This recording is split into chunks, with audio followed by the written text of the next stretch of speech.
Guys, selamat sore Mas Selamat Danang. sore Mas Sugeng. Bener lagi Mas Danang.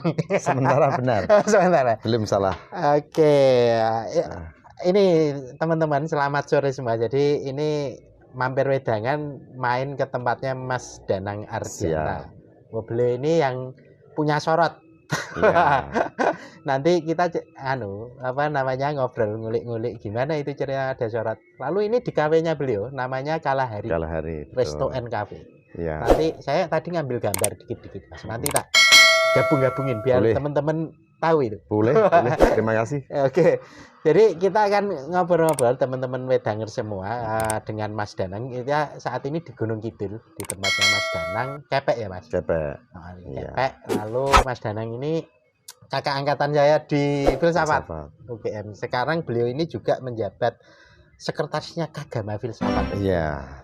Dan ada jabatan lain tapi nanti kita kulik. Oke, boleh. Oke, sebelum kita mulai yang belum like, subscribe, komen monggo. Like, comment, and subscribe-nya. Oke. Gini Mas Danang. Ini Mas Danang Ardianta ini kan sebenarnya di kampus dulu sudah cukup terkenal jadi aktivis kampus.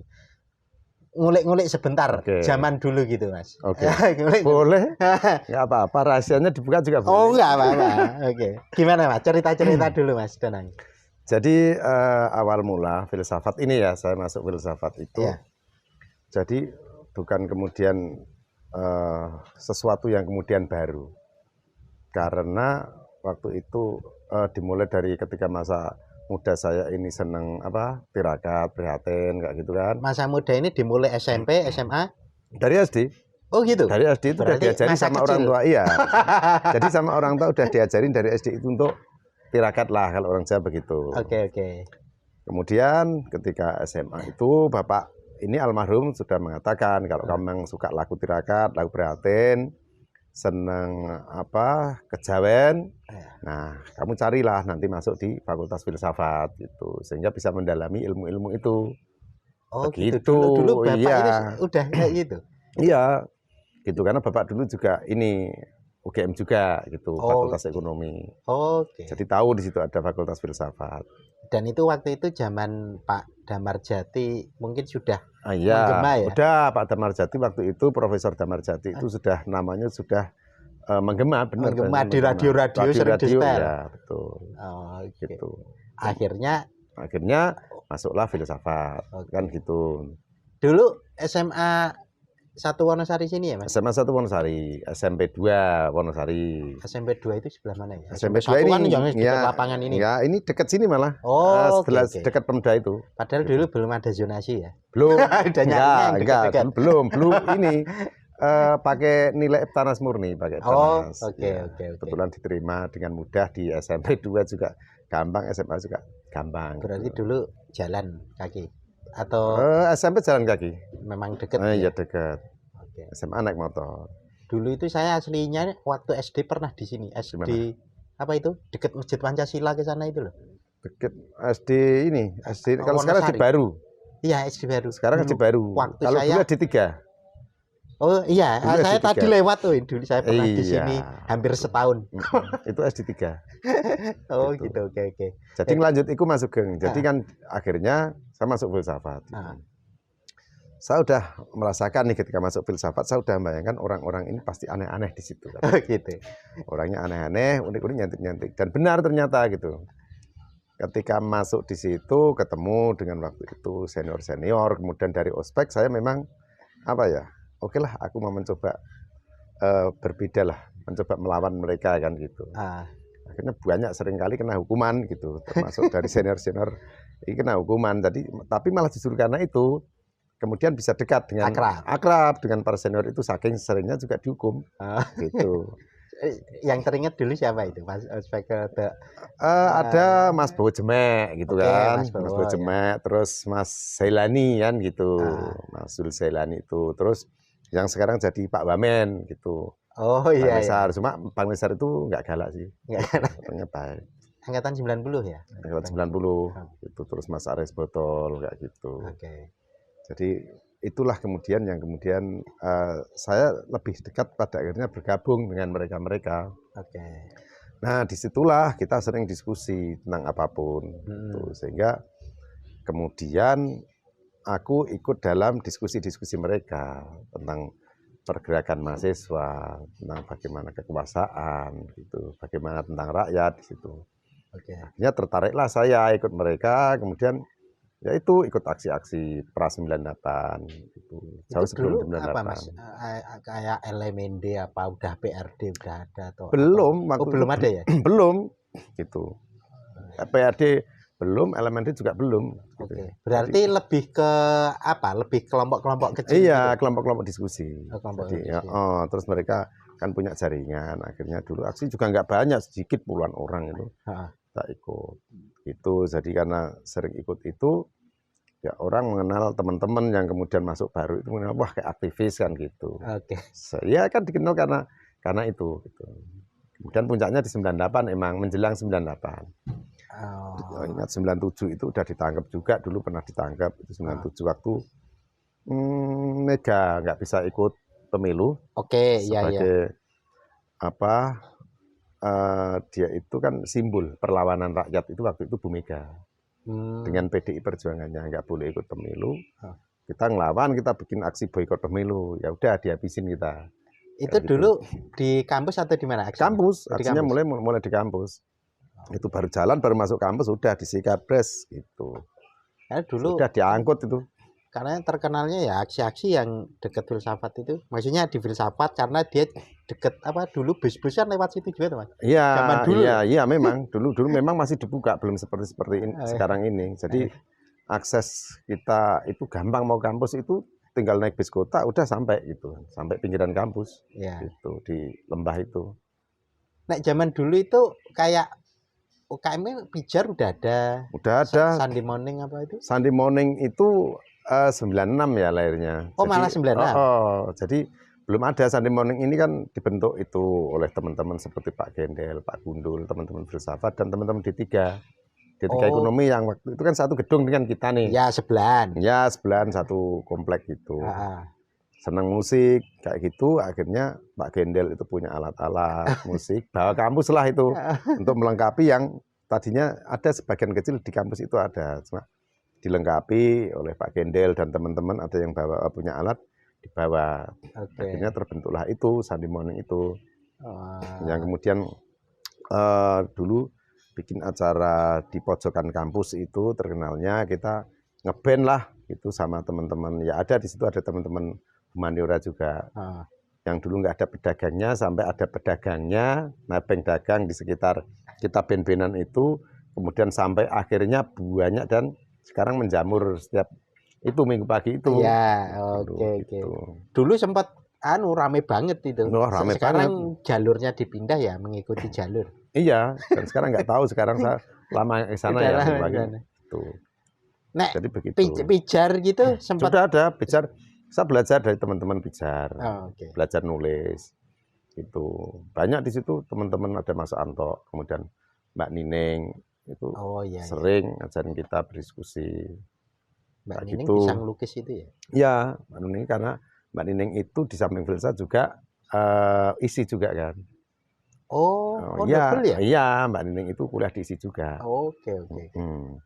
Jadi kalau memang kehidupan di filsafat itu menurut saya ya, kehidupan yang memang asik gitu. Asik banget gitu. Jadi nggak ada antara kemudian yang senior dengan junior kemudian berjarak bersekat, enggak. Kamu angkatan berapa, bahkan nggak ada sekat dan nggak, memang dididik oleh para senior kita dulu ini, walaupun saya menganggapnya senior, tapi mereka nggak pernah mau dianggap senior. Jadi tetap aja teman gitu kan. Komunikasi lebih cair, lebih enak. Lebih enak gitu ya. Tuh, makanya di filsafat ini juga unik. Yang namanya alumnus, alumni mahasiswa filsafat itu belum tentu dia punya ijazah loh. Iya kan? Itu kebiasaan di kita. Belum tentu istilahnya lulus. Lulus dengan ijazah kan gitu. Lulus. Tapi lulus filsafat iya, gitu tentunya iya. Banyak teman-teman gitu dan tetap aja setiap acara-acara Desnatalis, acara apapun mereka kita undang dan datang gitu. Jadi disitulah asiknya gitu. Di filsafat itu cair banget sama teman, itu asik gitu. Ya. Tuh. Nek berarti lulus tahun berapa itu waktu itu? Saya masuk 93, Ah. lulus 98. Oh, malah pas anu itu ya? Iya. Setelah aksi-aksi atau sebelum? Setelah aksi-aksi. Oh, setelah aksi-aksi. Aksi-aksi selesai karena kita dulu semangatnya ini gini. Jadi orang lulus nek Soeharto urung tumbang gitu. Gitu. Seperti Mas Hamzud itu juga gitu. Orang nikah saat dulu. Wah, orang lulus bahkan gitu. Nggak akan lulus dulu atau nggak akan nikah sebelum Soeharto ini jatuh kan gitu. Iya, iya. Karena buat menggelurakan semangat kita lah. Setelah itu ya wes. Oke. Terus kejar skripsi, lulus gitu. 98 bulan apa? November akhir atau? Desember kayaknya. Akhir pokoknya itu Akhir. yang 98 akhir. Ikut Oke. yang akhir. Oke. Gitu, ikut yang akhir. Wah, berarti ya itu masih normal ya, Mas. Apanya? Sebenarnya ukuran waktunya itu nek zaman Kalau di filsafat jangan bicara normal, berapa tahun pun itu normal gitu. maksudnya dulu itu 6 Mas Hamzud tahun, itu nggak 7 tahu tahun gitu. itu udah itu normal, udah bagus gitu. Iya, loh. normal. Kamu kuliah itu kalau kita ini ya waktu itu sesuai kebutuhan gitu loh. Jadi nggak ada yang kemudian sampai sekarang ancaman-ancaman DU enggak Oh, iya. gitu. Makanya pada 10 tahun lebih itu iya, nggak masih apa-apa, normal-normal ditemui aja, itu. gitu. Ya, Normal-normal seangkatannya aja. ke atas itu masih nemu ya. Iya, gitu. Gitu. Aku itu makanya Bang Sulteri itu, Ya. itu angkatan 94, 84, sorry 84. Oh, iya. Iya, yang dulu ikut aksi mogok mangan itu angkatan 84. Kan jauh banget nih sama 93. Iya. Gitu. Lulusnya juga kayaknya ini bareng sama aku 98 itu. Oh gitu. Mm-mm. Itu udah hilang berapa tahun itu? Ya, iya, hilang berapa tahun muncul lagi kan gitu. Iya, iya. Dan memang nggak ada sekat. Saya 93, Bang Sulteri itu 84, jauh banget. Tapi di situ kita sama nggak ada sekat. Oh, Gitu. Terkadang kita manggil juga ter gitu, biasa. Dan nggak ada tersinggung sakit hati gitu nggak ada. Gitu. Aku dipanggil teman-teman Barunang itu juga nggak masalah. Gitu. iya, iya. Nah, kesetaraan ini, demokrasi ini benar-benar di filsafat itu diajarkan secara kental sebenarnya oleh Prinsip kakak-kakak kelas egaliternya kita. itu by Egaliternya, praktek. Oh, by praktek. Gitu. Jadi bukannya teori-teori enggak. Iya. Gitu. Tapi 98 sampai sekarang saya diceritain sorot itu 2012 sempat baca-baca. Ya. Jadi rentangnya jauh ini sampai.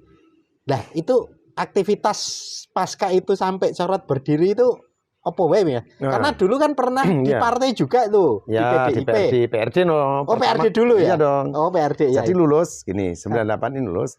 Kemudian KPRP, organ perjuangan, salah satu organ perjuangan di Jogja itu kan terafiliasi dengan PRD, kebanyakan orang-orang PRD. Oke, heeh. Akhirnya wacana multi partai itu tahun 99, Heeh. PRD ikut pemilu nih. Iya, Gitu. ingat itu. Nah, kemudian teman-teman yang mau, kemudian pernah bergerak di jalan, berjuang di jalan, banyak yang masuk situ. Oke. Salah satunya saya dipercaya untuk menjadi pimpinan di Gunung Kidul, membuat jaringan di Gunung Kidul bersama teman-teman yang memang dari dulu suka bergerak bersama rakyat. Gitu. Oke, dengan bendera 99 PRD dengan itu. bendera PRD. Oh, Itu. Nah, terus waktu itu kan dari kita ini, dari Jogja ini sebagian besar itu menolak PRD ikut pemilu itu. Kita menolak keras gitu. oh gitu. Cuma karena ini sudah pimpinan dari KPP waktu itu, Komite Pimpinan Pusat itu memutuskan itu dengan berbagai macam pertimbangan ketika kita ikut pemilu. Ya. Ini ada ruang yang secara legal bisa kita manfaatkan untuk kemudian sebagai alat kampanye kita tentang program-programnya PRD gitu. Oh, oke. Jadi pemilu 99 ini benar-benar bisa kita jadikan ruang alat propaganda yang itu legal gitu. Karena kita kan ikut pemilu diberi ruang untuk kampanye. Iya, Nah, kampanye kita yaitu kita jalan bareng-bareng bikin selebaran sama seperti kita dulu. Nah, tuntutan PRD seperti apa kita sampaikan secara luas ke masyarakat. Oke. Itu jadi momentum itu. 99 itu ya. Iya, 99. Sampai akhirnya itu kan nggak masuk tuh. Enggak masuk karena memang tugas kita itu nggak menempatkan kader-kader PRD di parlemen, enggak. Targetnya alat propagandanya legal. Okay. Kemudian masyarakat tahu tentang apa ini yang sebenarnya salah dengan sistem Orde Baru kemarin, kekuasaan Orde Baru sampai seperti itu. Mulailah dengan kita kampanye seperti itu, bikin selebaran, kita nggak dikejar-kejar polisi, nggak ditangkap polisi kan gitu. Beda dengan dulu sebelum itu kita dikejar-kejar terus. Oke. Tuh, terus pasca 99 aku balik kampus lagi nih. Oke. Aku kampus lagi, itu sama Apa? teman-teman sandi, ngeband kayak gitu. Oh, maksudnya Aktivitasnya aja, aktivitas santai. gitu, aktivitas santai gitu. Oke. Terus tapi sebentar, yang PRD tadi gabungnya berarti tahun berapa sampai? 99. Oh, gabungnya memang tahun 99 itu. Iya. Oke. Gitu. Oke, lalu ke kampus lagi ngeband-bandan itu. Mau sama teman-teman sandi yang ngumpul kita buat band kayak gitu kan. Sandi itu ada banyak. Ada Sandi Morning. Kemudian ada Jam Saku. Iya, maksudnya bandnya Filsafat. Bukan hanya Filsafat. Oh, gabungan. Gabungan. Jadi ada teman dari D3, ada Sospol, ada Sastra kan. Oke. Gabung di situ. Sastra Muni itu. Iya, tapi bukan komunitas sandi kalau Sastra Muni. Oh, beda Sastra ya? beda. Oke. Beda, akhirnya ya itu kita band-bandan. Saya ikut Jam Saku itu. Oh. Terus band sampai luar kota kemana-mana, kita bikin lagu kayak gitu. Megang apa nih? Drum. Musik. Oh gitu, sama Mas Gendel. Hah? Barengan Mas Gendel drum juga kan? Iya, cuma Mas Gendel drummernya Sandi Morning. Iya. Kalau saya Jam Saku. Oh gitu. Ngumpul terus masih di kampus itu. Itu karena saya senang di kampus itu, terlalu asik. Gitu. Buat saya lulus nggak masalah, tapi saya masih pengen belajar banyak di situ. Masih pengen kumpul sama teman-teman di situ. Berapa tahun itu Mas berproses lagi pasca 99 pasca pemilu? Itu sampai kemudian saya nikah tahun berapa ya lupa. 2001 atau 2002 lah. Kira-kira kayak gitu. 2001 atau 2002 kemudian nikah, tapi nikah pun masih ngeband itu. Oke, sampai pada akhirnya saya balik Wonosari. Oh gitu. Iya, tahun 2002 balik Wonosari. Kemudian karena udah nikah, ya kita ada tuntutan kebutuhan hidup untuk istri dan anak, ya udah mulai bekerja apa adanya lah gitu. Bahkan apa Mas? Biar opo aktivitasnya? Pertama saya ini, jadi pernah saya itu jualan lotek sama es jus. Oke. Di depan rumah saya, bapak saya yang besar itu. Oke. Oh yang sini. Oke. Saya benar-benar jualan lotek sama es jus. Jadi dulu itu ada di situ ada Mas Warto namanya, itu buka angkringan. Oke. Ya, jadi buka angkringan. Kalau dia kan pakainya malam nih, sore malam. Nah, kemudian siangnya, pagi sampai siang itu tak pakai sama istri saya yang pertama dulu ini buka yang namanya lotek sama es jus. Benar-benar jualan di situ saya. Oke. Nah, ketika itu banyak nih teman-teman dari Jakarta gitu, misalnya main ke sini, lu ngapain coy gitu. Ini jualan, anjing lu aktif jualan lotek sama ini gitu. Udah aku, ya biarin, ayolah ini semua teman-teman Jakarta, lu ikut Jakarta aja lah. Itu ladang kita lah, misalnya mereka bahasanya macam-macam. Iya. Gitu. Kita di sana ada harapan ketemu partai ini. Jawabanku simpel. Kalau kalian semua ini ke Jakarta, gitu kan. Terus siapa yang membangun daerah? Nggak bisa kamu membangun daerah dari Jakarta. Harus ada orang yang di sini. Gitu. Saya tetap bertahan seperti itu dengan jawaban seperti itu. Jadi misalnya teman-teman bilang misalnya, wah lu goblok gini. Wah, biarin nggak apa-apa gitu. Kayak gitu tak biarin gitu sampai akhirnya saya ini bapak saya awalnya support gitu. Supportnya itu yang penting bagi bapak saya, kamu mau bekerja, kamu mau melakukan sesuatu untuk kamu hidup gitu. Terus pertanyaan berikutnya adalah ketika kita kemudian punya anak, bapak bertanya apa cukup ketika itu buat anakmu juga. Akhirnya bapak itu dulu kan kontraktor juga. Dunia konstruksi dari itu saya nggak suka kan dengan dunia yang seperti itu. Pada akhirnya CV perusahaan bapak itu disuruh balik nama ke aku. Jadi mulai bapak pelan-pelan, ayolah kamu kesini toh. Nah gitu. Di situ turun terusin itu. Terus disitulah kemudian mengenal yang namanya dunia jasa konstruksi, pengadaan barang dan jasa. Nah mulai survive di situ. Kalau itu sampai sekarang. Oh masih itu Mas? Masih. Oh masih ya? Jasa konstruksi tak geluti sampai sekarang itu masih lah, walaupun nggak begitu aktif di lapangan saya kan gitu. Sudah nggak di lapangan lagi kak dulu. Kalau saya misalnya bangun aspal gitu, saya juga di situ. benar-benar ikut panas-panas kayak gitu sampai ngerti bagaimana menata batu yang benar itu seperti apa gitu. Belajar dari tukang-tukang yang mengerjakan itu, terus bagaimana kemudian penetrasi aspalnya seperti apa. Jadi ngerti karena memang nunggoni dan kepanasan sampai gosong itu biasa. Gitu. Karena saya nggak mau misalnya kemudian ketika saya nggak di lapangan lagi, saat di rumah nggak mau dibohongin sama mereka. Jadi hitung-hitungan materialnya untuk 100 meter aspal dan lain-lain berapa gitu, saya harus tahu sehingga ketika ada yang salah ketika saya di rumah, pasti ini pasti ada yang hilang. Tahu. Gitu bro. Jadi benar-benar belajar di situ. Terus berikutnya kan ya dimanapun tempat ketika reformasi dibuka, ini kemudian bukan kemudian tercipta satu pemerintahan bersih di mana-mana, kan enggak. Korupsi tetap masih ada. Gitu. Kemiskinan di mana-mana juga kok ini masih tetap ada gitu. Gubuk-gubuk reot di mana-mana ternyata di Gunung Kidul di sini juga masih banyak. Pada akhirnya saya nggak mungkin nih istilahnya turun ke jalan lagi, nggak mungkin. Gitu. Ini beda beda cara. Beda cara, saya punya cara yang berbeda gitu.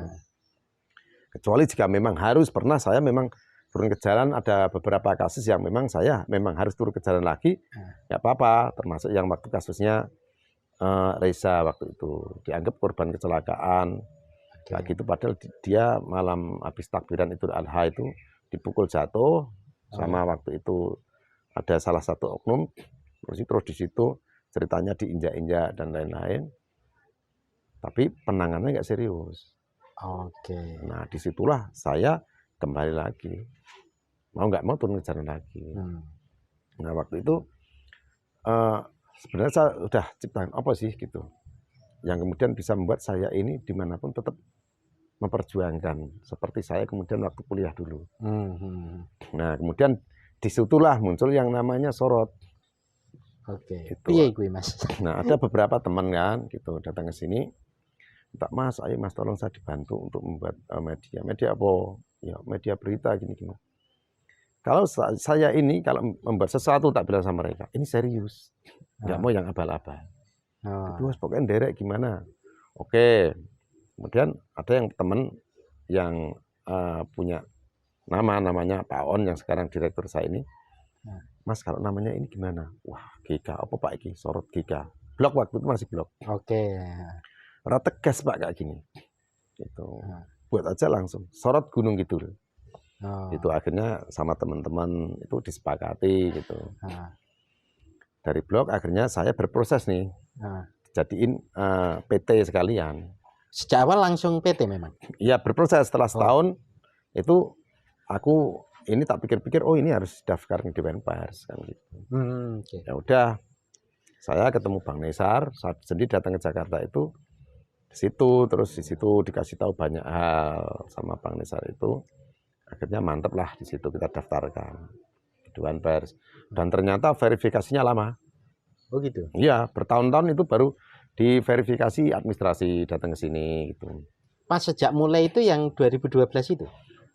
Ya itu inisiasi awal tadi itu. Iya, 2012 itu. Nah, mulai di situ dan itu nggak gampang tantangannya. Gitu.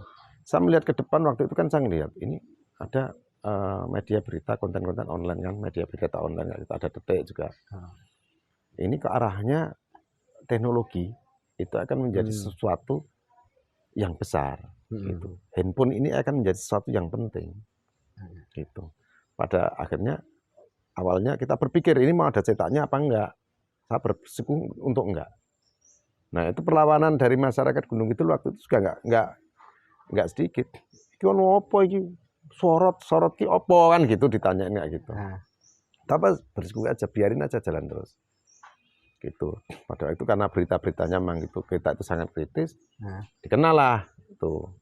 Akhirnya mereka gampang dan dulu malah justru yang sering banyak support kita itu pembaca sorot itu kan dulu di Google Analytics itu ada. Dari mana? Banyak ternyata yang luar daerah. Dari orang-orang Gunung Kidul yang merantau. Itu setiap saat yang dipantau untuk melihat perkembangan daerahnya ini adalah sorot waktu itu. Karena mereka waktu itu KR belum online. Itu kan mereka masih bener ya KR belum KR cetak. Iya belum waktu itu. Akhirnya kalau mereka kan susah gitu untuk mengikuti informasi di daerahnya, itu waktu itu ya satu-satunya sorot. Gitu. Akhirnya misalnya ada kecelakaan siapapun, mereka Langsung, ngerti langsung cepet gitu. Jadi pilihan online menjadi sangat strategis gitu. Sangat strategis. Gitu. Akhirnya ya sudah, itu udah pada akhirnya dikenal gitu, dan sekarang itu ada di 13 kabupaten kota di Jateng.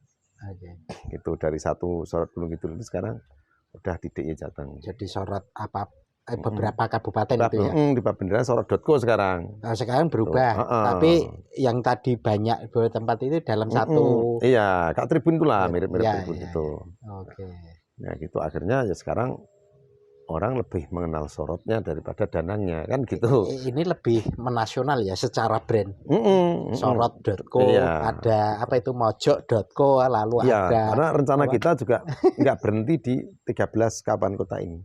Oke. Harapan saya ketika teman-teman itu di mana dia senang ikut berjuang melalui jurnalisme, ya bolehlah gitu. Buat misalnya mau sorot Cirebon, mau sorot Jakarta, mau sorot apa, benar boleh-boleh aja. Jadi kontributor di berbagai wilayah yang 14 tadi ada ya? Ada. Ada 13 tadi ada. Jadi ada kontributornya di situ. Gitu ceritanya si sorot itu. Cerita di grup WA itu kan banyak teman-teman itu entah sama entah apa itu kan ya juga di mana-mana ya. Itu pasti kalau berita maksudnya soal Gunung Kidul, rujukannya pasti sorot. Iya. Waktu itu ya di Iya, awal-awal. iya, Sekarang mungkin menjadi lebih banyak dinamis. Kan iya, lebih dinamis. Nah, dulu kan Gunung Kidul beritanya mau sorot. Iya, juga. Memang. Gitu. Kalau sampai sekarang memang satu-satunya media di Gunung Kidul, media berita di Gunung Kidul yang terdaftar di Dewan Pers memang baru sorot. Iya. Itu yang lain banyak nih menjamur setelah sorot ini sekitar 2 tahun 3 tahun ini. Banyak yang kemudian ikut di Gunung Kidul. Oh, maksudnya media baru. Media baru menjamur, media online baru ini nyamur.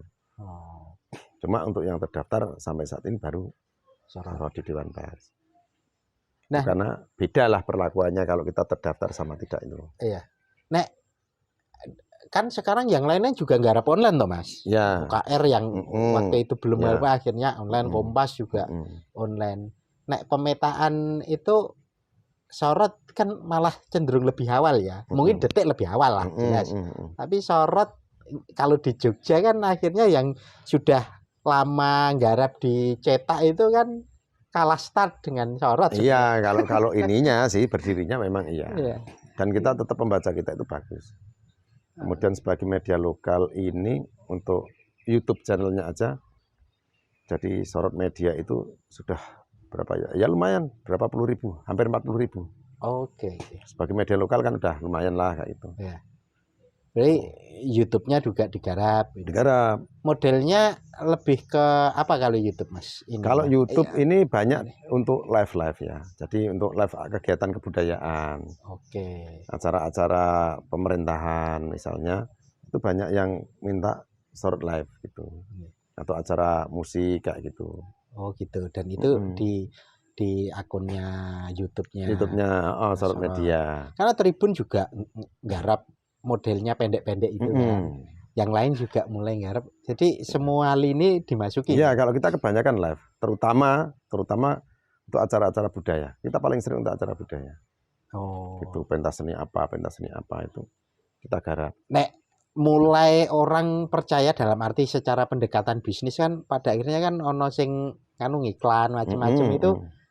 Wi mulai kapan Mas? Nek maksudnya perkembangan dari awal wi mau? Perkembangan itu sebenarnya mulai 3 tahun, setelah 3 tahun ini orang udah menanya tentang iklan. Oke. Gitu. Karena saya lihat iklannya ya lumayan. Iya, orang sudah bertanya tentang mau iklan disorot bagaimana, kalau yang ini tarifnya berapa, kalau ini yang berapa, kalau misalnya saya punya komunitas nih, tolong dibuatkan berita ini berapa misalnya kayak gitu.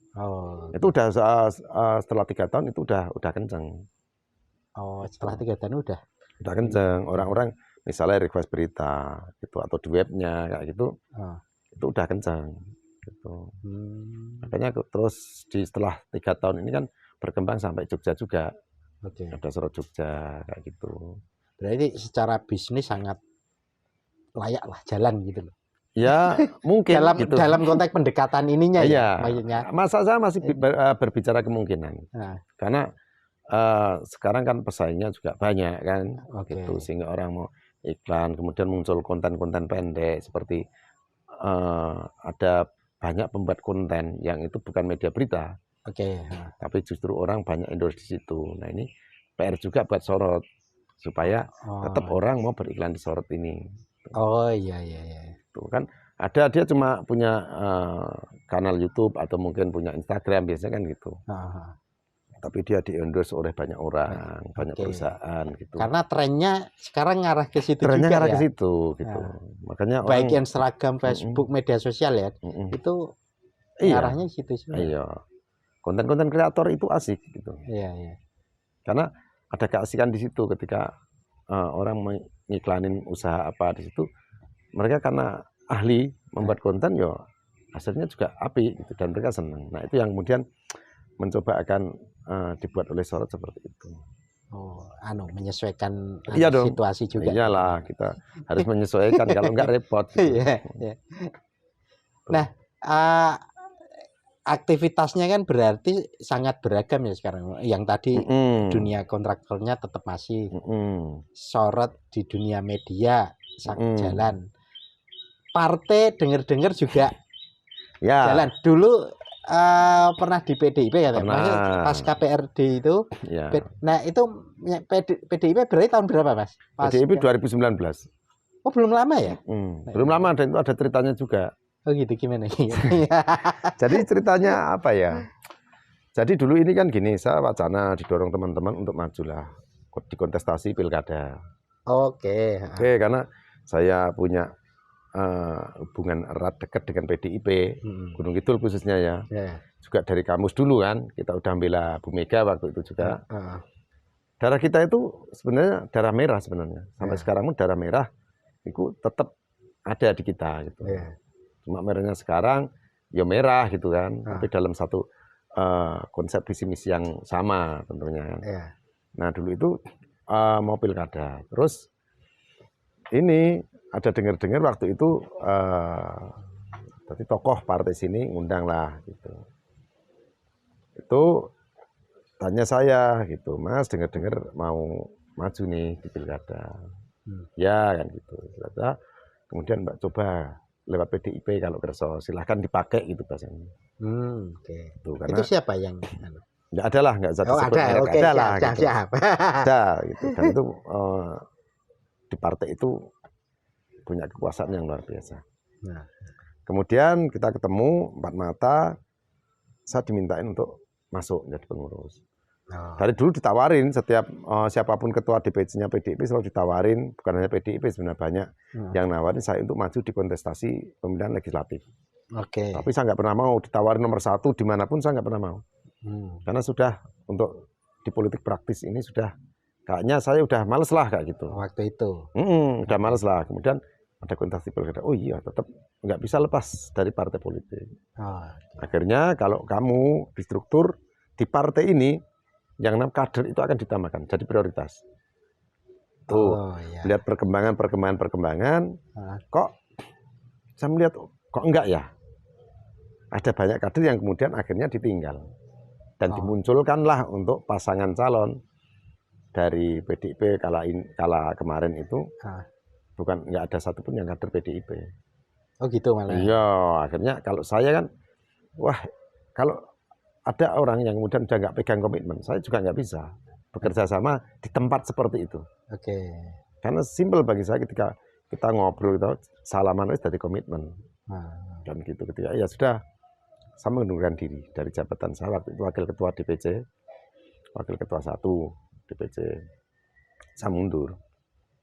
Nah terus kemudian terlibat di pilkada. Setiap pilkada kan terlibat saya ini.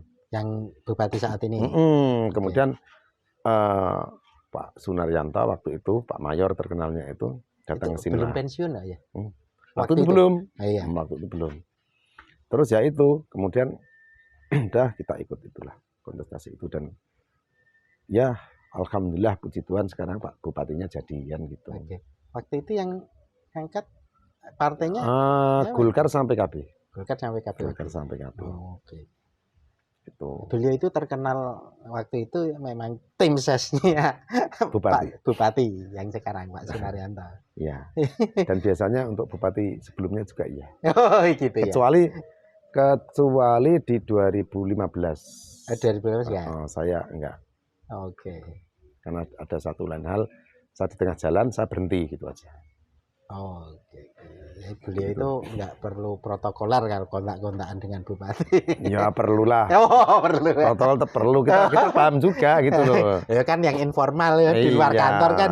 Dulu ketika mau maju Pak Bupati ini beda dengan ketika beliau udah jadi lah. Oh, gitu. Banyak jadwal terutama ya. Oh, Itu kalau kita nggak protokol, kita asal datang ya ngawur lah kita. oh ya. Kalau kita ketemu ya ketemu, janjian dulu. Gitu, slotnya jam berapa, apa kapan itu. Ya kalau enggak kita masa orang udah dijadwalkan ke tempat lain kita datang ya itu nggak etis banget ya. Oh iya. Cuma kan bisa langsung kontak. Nah. Bisa, kalau kontak bisa. Dan Gunung Kidul ini kan gini, masuk Gunung Kidul kan sempit. Jadi di Gunung Kidul itu kalau kita sudah kelihatan, eksistensi kita udah kuat gitu. Kayak ini loh, kita itu kayak ikan di akuarium kecil itu. Akhirnya itu aja. Akhirnya orang kita mau ngapain aja ini kelihatan. Gitu. Kita orang ngelihat, wah ini ya, ini ngapain nih, pada ngapain. Tahu. Iya. Gitu. Jadi di Gunung Kidul ini kalau melakukan satu yang sifatnya macam-macam tanda petik ya. Ya orang pasti tahu. Serahasia apapun orang pasti tahu. Karena terlalu kecil. Gitu. Jadi orang-orang yang punya eksistensi ini kalau melakukan sesuatu pasti ketahuan. Itu cuma endingnya setelah ketahuan itu mau bagaimana kan terserah kita masing-masing. Gitu. Kita mau cuek bisa, kita mau ikut ngomong bisa, kita misalnya mau mengadili juga bisa gitu. Itu aja karena kecil lah. Gitu. Nah, terakhir itu kan keluar ya tadi dari PDP, akhirnya berlabuh di partai. Enggak langsung berlabuh, enggak. Oh enggak ya? Itu enggak. Gitu. Gimana itu? Udah saya enggak gitu. Ceritanya ini gitu. Saya kan memang udah enggak gini. Jadi ketika ya dari 98 makanya saya enggak mau berpolitik itu karena apa? Karena saya sudah mempercayakan, saya diam mempercayakan itu kepada teman-teman yang sekarang udah jadi nih. Itu selama bertahun-tahun kan. Gitu. Tak pikir dengan saya kemudian berdiam diri, ya kan? Asal aku tak menang lah, misalnya apa-apa lewat sorot aja lah, gitu. Itu ternyata nggak selesai. Ketika saya diam, ternyata diamku ini salah. Oh salah aku, ternyata diam. Gitu. Ini ada satu kesempatan lagi yang diberikan kepada saya untuk masuk sistem. Coba saya ketika masuk sistem di parlemen, ikut saya saya bisa sesuatu apa enggak? Gitu. Untuk melakukan perubahan yang lebih cepat daripada yang sudah-sudah. Karena yang kesadaran ternyata aku diam salah gitu. Karena mereka didiamkan juga, oh tak lihat backgroundnya bilang, oh ternyata kebanyakan dari mereka nggak pernah kemudian yang pernah bersama-sama berjuang bersama rakyat waktu itu. Dia nggak punya, teman-teman itu nggak punya latar belakang sejarah memperjuangkan rakyat. Oh ya wajar. Gitu. Dan salah saya, memang saya diam. Sensenya belum terbangun sejak awal. Iya, karena sensenya nggak mungkin. Kalau nggak pernah bersama-sama berjuang, nggak mungkin ada sens. Nah pada akhirnya ya sudah, kemudian ada temen nih, gitu. Ini ada gini-gini, ada PSI kan gitu. Bagi saya membantu teman ini wajib. Gitu. Kemudian dari bagi saya ternyata diam saya salah. Kemudian adalah ini teman yang kemudian mengenalkan saya kepada PSI. Walaupun saya juga ngerti lah sepak terjang PSI, partai-partai anak muda yang kalau ngeritik ya asal-asalan, asal jeplak duer keren nih batin kan gitu. Ya kayak gini kan gitu, seneng. Jadi kemunculannya dulu udah seneng nih. Jadi masih muda-muda, pinter-pinter, terus kalau ngomong asal loh, jedet nggak mikir ini endingnya mau gimana nih ya? Enggak, mereka mikir simpati saya sebenarnya. Udah dari situ simpatik, terus ya itulah teman-teman. Oke, kemudian ya sudahlah, saya dipercaya, kemudian pada akhirnya pegang PSI Gunung Kidul. Oke, sebagai ketua DPC. DPD biasanya untuk DPD. kabupaten DPD. DPD ya. Situ. Kemudian saya mengumpulkan teman-teman. Ini banyak nih teman-teman ini. PSI Gunung Kidul mungkin beda dengan PSI kota yang lain. Jadi saya anggapnya PSI Gunung itu PSI ala kampung, partai ala kampung aja. Gitu. Karena dengan cara-cara PSI teman-teman yang di kota besar nggak jalan di sini. Kita benar-benar harus turun, dan harus turun. Kalau kita hanya bermain di media sosial, itu serangan udara tok nggak akan sampai. Nggak begitu kenal karena mungkin paling anak-anak muda yang sangat familiar anak-anak digital itu ngerti wilayah kota. Tapi ya, Gunung Kidul sedikit yang seperti itu. Iya. Gitu. Makanya kalau Gunung Kidul pasti yang terbesar untuk medsos itu di Facebook. Oke. Nah, sementara kalau di kota-kota besar pasti Twitter lah. Twitter, sekarang Instagram. Ya, tapi mereka akan ramai di Twitter. Twitter menjadi acuan untuk membuat berita dan lain-lain kalau di kota-kota besar. Kalau di sini Twitter kurang, gitu. Paling besar itu Facebook penggunanya, gitu. Kalau mereka lebih ramah, akrab, gitu, dengan Facebook. Itu bedanya. Kemudian kalau membangun PSI di sini juga nggak gampang. Sebagai partai baru, iki nggak pernah gampang. Gitu. Satu, dari sisi jaringan kita harus buat baru. Belum ada struktur yang terbangun. Dulu memang ada tapi nggak jalan kan. 2019 ada tapi nggak jalan. Gitu. Tak anggap nggak jalan karena suaranya juga nggak signifikan, hasilnya calegnya juga nggak banyak. Gitu. Nah, karena dengan ya saya membuat jaringan dan teman-teman dibantu banyak teman ini, yang terutama ini dari ya banyak partai merah juga yang masuk PSI tak ajak kebetulan mau gabung. Ada partai yang lain juga mau gabung. Gitu. Jadi akhirnya jaringan terbentuk. Walaupun belum sempurna, tapi menurut saya untuk kepentingan pileg ini sudah bisa lah, memenuhi lah kira-kira. Bisa target gitu. Apa? Bisa target. Iyalah, kita punya target lah apapun itu. Gitu. Target kita satu fraksi lah. Gitu. Dapatnya berapa? Tapi kita untuk memperjuangkan satu fraksi ini serius. Gitu. Serius lah. Masuk nggak ada perubahan dari kemarin. Kemudian ini dipegang si Danang iki kok masuk ranah perubahan kan yang nanti celakalah saya kan gitu. Yang celaka saya bukan PSI-nya. Karena udah dikenal sosoknya itu lah. Gimana itu ini? Beban gitu. Itu beban, makanya ya sebisa mungkin lah. Buat saya ketika diberikan amanah, diberikan tanggung jawab, yo caranya saya akan menjalankannya sebaik-baiknya. Oke. Karena sebenarnya kan teman-teman yang satu fakultas itu juga banyak ya, beberapa yang ada beberapa yang kemudian jadi calegnya PSI ada, gabung di PSI juga ada. Dan kemungkinan kalau DIY itu gimana? Masih ruangnya terbuka untuk? Masih ya? Iya. Melihat kemarin ini konsolidasi Bapilu provinsi kemarin, wilayah kemarin, di Hotel Side kemarin, ya luar biasa yang datang. Gitu. Yang datang juga banyak. Ketika melihat kita antusiasme teman-teman ini untuk minta kaos dan lain-lain juga, ini bagus. Itu artinya banyak orang yang kemudian tertarik. Gitu. Banyak yang kemudian ini minta kaos, Mas, masih enggak kaosnya, minta kaos atau minta jaket, minta atribut apapun, banyak yang minta. Ketika kita nggak bisa kasih, mereka buat sendiri. Banyak teman-teman yang buat jaket sendiri atau kaos sendiri dengan biaya sendiri. Gitu, dengan biaya sendiri, biaya mereka sendiri. Kan kalau di televisi itu kan sudah sangat terpublish ya. Suaminya Mbak Yeni Wahid di PSI, itu di mana-mana muncul itu. Dan kebetulan kok ya filsafat. Jadi teman-teman namanya Mas Faris itu apa ya? Sebenarnya kalau orang kita taat ini kan, orang taat sama Tuhan itu kan nggak ada yang namanya kebetulan.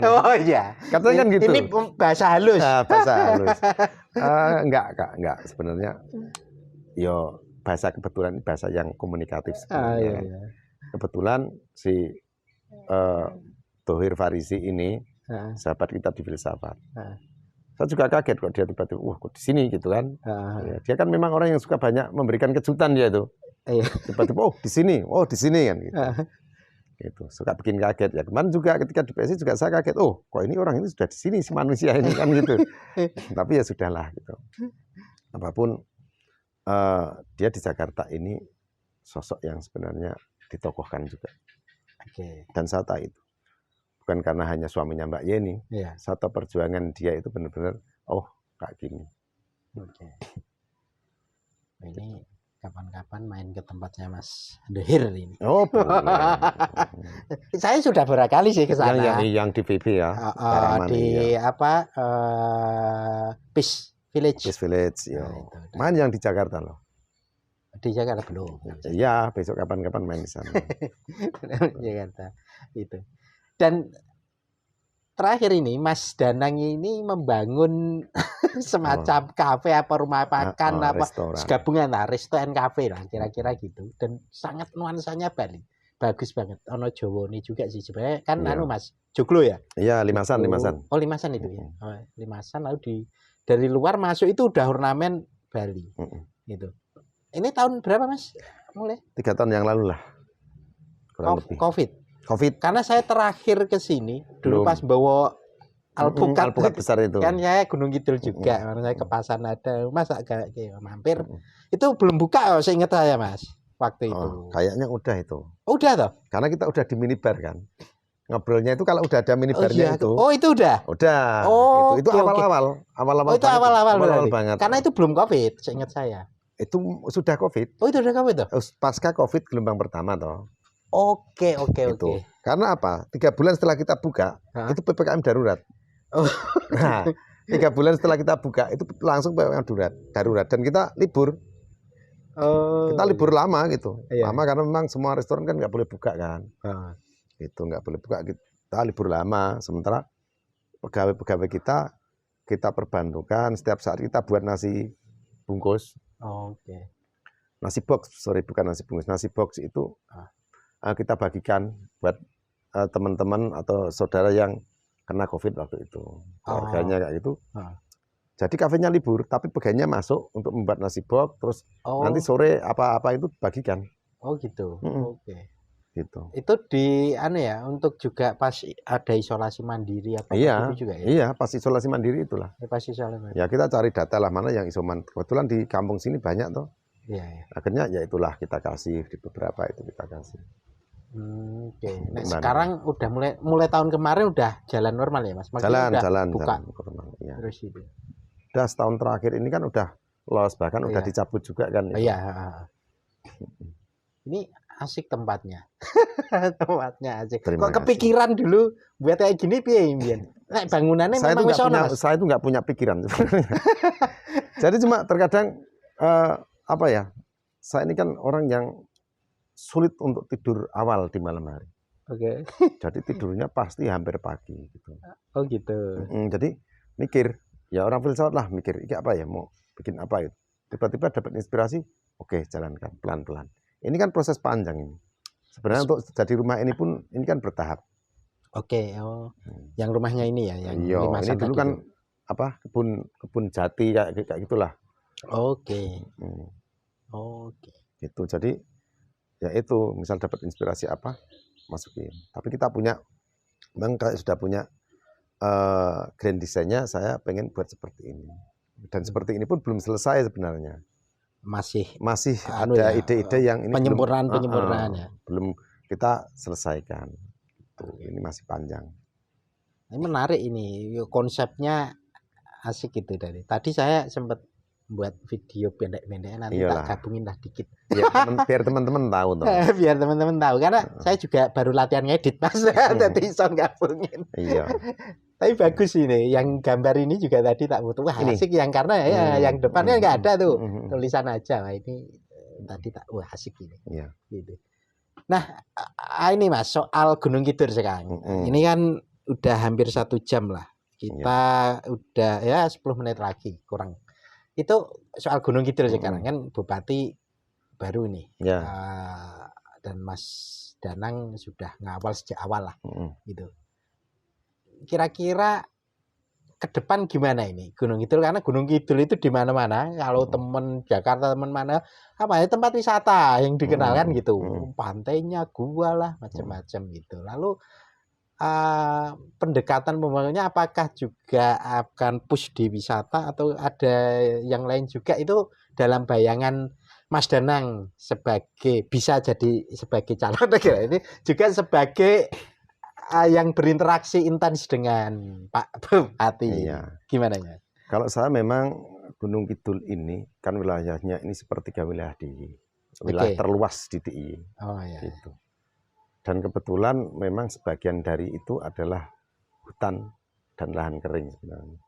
Karena lahan pertaniannya kita itu kan yang melalui sistem irigasi yang benar kan cuma sedikit di beberapa tempat. Ya. Gitu. Sehingga banyak lah, kayak Ponjong, Karangmojo aja sedikit, Patok juga ada. Gitu. Jadi kalau saya, jadi untuk membangun itu harus ada fokus. Itu kita membangun, itu kita bangun dulu satu fokus, titik fokus pembangunan apa. Gitu. Kalau saya tetap pariwisata. Gitu. Pusnya di situ ya? Iya, jadi pemerintah Kabupaten Gunung Kidul itu harus berani fokus untuk investasikan anggarannya ke pariwisata. Karena nanti pengembalian dari itu, penerimaan daerah dari itu pasti juga akan ada. Gitu. Kita kalau nggak fokus, ini repot. Karena apa? Anggaran kita sedikit. Sementara untuk mencari jaringan di Jakarta juga ini masih sulit ternyata kan gitu. Nah makanya kalau saya ini kalau membangun itu fokus apa yang mau kita fokuskan di situ, investasi Pemkab di situ, kemudian kita lihat perkembangan per tahunnya bagaimana. Pariwisata ini ya satu-satunya menurut saya di Gunung Kidul yang sekarang lagi booming. Beberapa tahun ini wisatawannya luar biasa, tapi penerimaannya masih sedikit, pengelolaannya juga belum pas menurut saya, masih kurang. Ini memang titik fokusnya kalau saya di pariwisata. Karena fokus saat ini ya, maksudnya saya bahasanya mungkin yang dari luar itu investasi gitu ya. Mereka di sana gitu. Kayak ayah ada. Iya. Lalu Mbak juga bangun di sini. Mbak Yuni itu buat itu apa? Watu apa itu loh, daerah Panggang. Panggang. Belum yang Watu Kodok macam-macam itu kan sudah banyak ya itu. Iya. Dan ya ada anunya lah, kembang-kembangnya ya. Iya. Soal konflik. Iya. Kalau saya gini, titik beratnya adalah di tempat wisata, pariwisata. Bagaimana kemudian pengunjung, turis ini nggak hanya sekedar visit, tapi stay di situ. Nah, kalau bisa membuat turis wisatawan ini stay, pasti perekonomian bergerak. Gitu. Yang tadinya ketika dia just visit gitu, berkunjung itu, dia paling makan sekali. Tapi kalau stay itu bisa sampai sehari berkali-kali.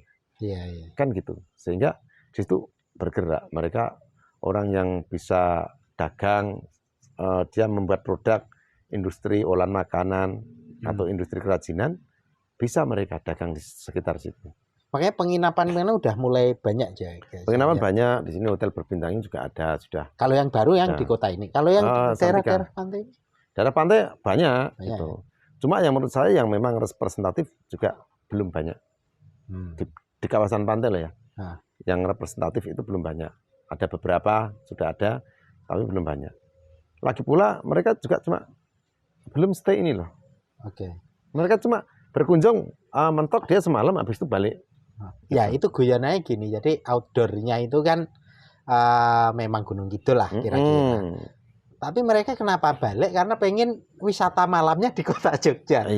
Neng Tugu, Keraton, alun-alun itu kan malam ya. Jadi kadang, nah mungkin itu yang suasana malam yang di kota Wonosarinya pada akhirnya ini kan mulai agak dibangun ya Mas.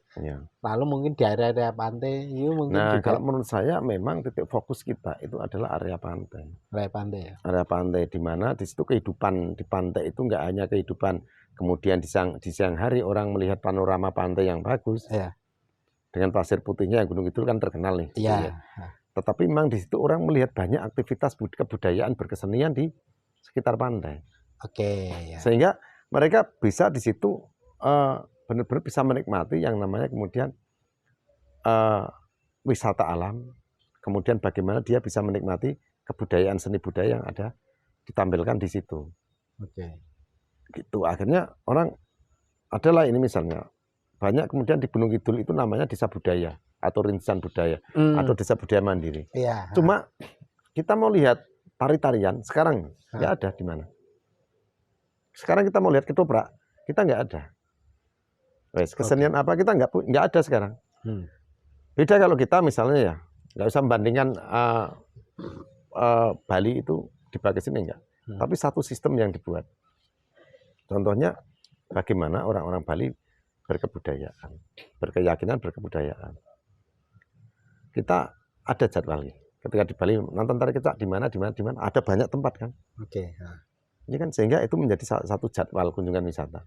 Di sini nggak ada menonton ketoprak, menonton tari gambyong, menonton jatilan, menonton apa. Belum kesulitan untuk menginap misalnya. Iya belum. Nah, dulu sempat Mas, saya sempat ngobrol beberapa dengan teman itu kan kota itu dulu sempat ada ide soal model homestay yang berbasis masyarakat lah. Jadi yang difokuskan itu bukan hotel tapi homestay berbasis masyarakat. Jadi aku nggak tahu tapi ide itu sebenarnya menarik juga sih misalkan di ini gitu. Aku nggak tahu apakah karena dulu di Gua Pindul kan sempet tuh orang mungkin kan macet antri itu akhirnya mereka dibuat semacam kayak tempat penginapannya. Pertanyaannya adalah rombongan itu terkadang nggak hanya satu bis, nggak ada satu mobil. Wah, sekarang rombongan misalnya SMA mana, SMP mana, itu ada 5 bis sampai 8 bis. Iya benar Mas. Wonosari Gunung Kidul ini belum ada hotel yang bisa menampung sebanyak itu. Iya. Akhirnya ketika mereka nginep di Jogja wajar karena benar. Hotel di Jogja bisa menampung rombongan 4 bis, 5 bis bisa. Kalau kita ngelihatnya misalnya kita homestay itu. Tapi apakah cukup kapasitasnya? Kapasitas. Juga di pantai misalnya. Yo silahkan pada nginep stay di pantai misalnya. Rombongan bis 4 bis itu nggak ada. Mereka harus nginep terpisah-pisah. Ada bisa jadi jauh sepanjang pantai itu kena semua. Tapi kalau orang wisata kan nggak bisa seperti itu. Satu rombongan ya satu hotel. Berapapun jumlahnya. Iya benar. Jadi itu yang PR-nya masih panjang sebenarnya. Tapi kalau aku titik fokus di pariwisata. Gitu. Iya Mas. Itu sepertinya ke depan prospek cerahnya Gunung Kidul. Yang jelas bisa dijual dan bisa membawa pengembalian untuk penerimaan daerah, pendapatan daerah itu lumayan besar. Karena kan goyonannya gini, dulu Gunung Kidul itu terpencil. Kenapa? Jalannya jelek. Aksesnya itu jadi susah walaupun mungkin dekat tapi karena jalannya jelek ya. Pada saat jalan bagus ternyata yo nggak jauh-jauh banget nih itu kira-kira gitu. Lalu soal air macam-macam ya waktu itu. Sekarang sudah mulai sedikit banyak mulai teratasi ya. Kalau jalan gitu, kalau jalan itu sebenarnya nggak ada masalah.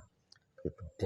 Jalan itu nggak ada masalah. Kita lihat misalnya jalan-jalan di tempat wisata selain Gunung Kidul itu juga nggak bagus-bagus banget kok. Gitu. Gunung Kidul juga udah standar lah akses ke wisata.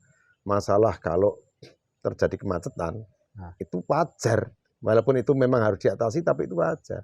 Coba ngelihat dalam satu waktu kalau di kota itu kalau musim liburan juga macet di sana. Kira nggak macet banget itu.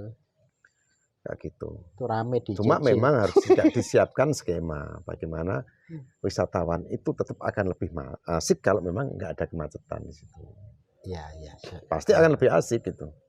Gitu. Karena sehingga orang nggak mengeluarkan warning, jangan bikin di Gunung Kidul dong macet banget. Mending hari-hari biasa teman. Itu kan sesuatu yang kurang bagus kan. Iya. Jadi nganu ya, mau macet. Tapi memang waktu itu macet ya. Pengalaman saya waktu ke HH yang HH Pantai ya.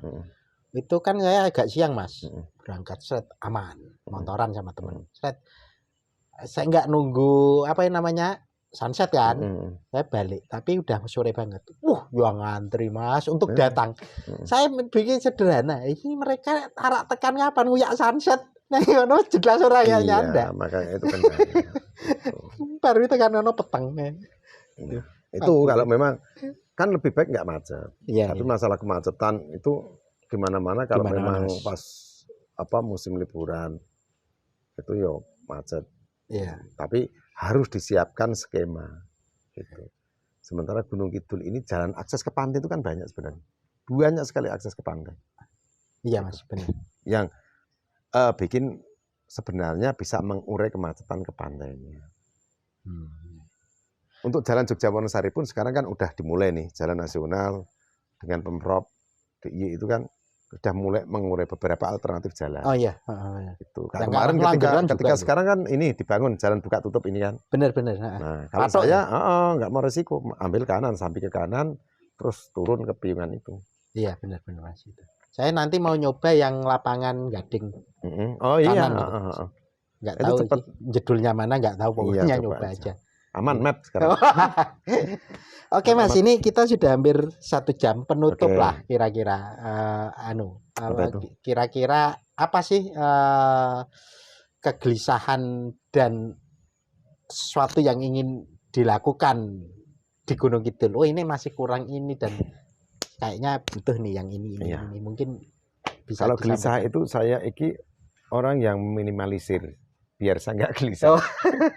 Itu gelisah saya nggak mau gelisah. Okay. Cuma kalau tentang gunung itu ya satu, percepatan pembangunan itu bisa dilakukan ketika kita punya anggaran. Oke. Gitu. Dan kalau hanya mengandalkan dari PAD, gunung itu nggak bisa bangun. Oke. Satu kuncinya, buat jaringan Jakarta. Tapi satu lagi kuncinya, gitu. Bahwa itikat niat membangun Gunung Kidul itu harus benar-benar kelihatan. Oke. Orang membuat proposal, kalau kegiatannya bagus, pasti yang akan bantu senang. Gitu kan? Ya, ya. Tapi kalau baru proposalnya aja jelek, Ya. orang baca ini buat apa? Kalau cuma gitu. Ya. Itu harus berani membuat terobosan. Oke, siap. Ini semoga nanti Mas. Pemilu tahun depan ya? Ya tahun depan, Februari 14 lah. Februari 14. Tanggal 14. Kepilih. Lalu amin. Bukan kegelisahan tapi ide-ide yang Mas Danang ingin apa ya? Istilah apa ya? Ingin saya perjuangkan diperjuangkan lah, itu kerennya kan gitu. Itu bisa terjadi. Wah, kira-kira gitu. Gitu ya Mas Danang, ini saya senang sekali, ini sudah mulai gelap. Iya, gelap ini kayaknya. Nanti gambarnya mungkin sedikit agak gelap di akhir-akhir. Tapi sebenarnya nggak gelap sih Mas. Cuma maksudnya mau rodok padang ujuk-ujuk. Iya, nggak apa-apa. Seperti umur kita kan dulu. Oke, mungkin teman-teman lain waktu kalau ke Gunung Kidul ya mampir ini Kalahari Resto. Monggo silakan. Terbuka kita. Siap. Oke Mas, matur suwun ini saya senang sekali bisa sukses buat semuanya. Siap. Saling mendoakan. Siap. Sukses Mas. Oke, monggo.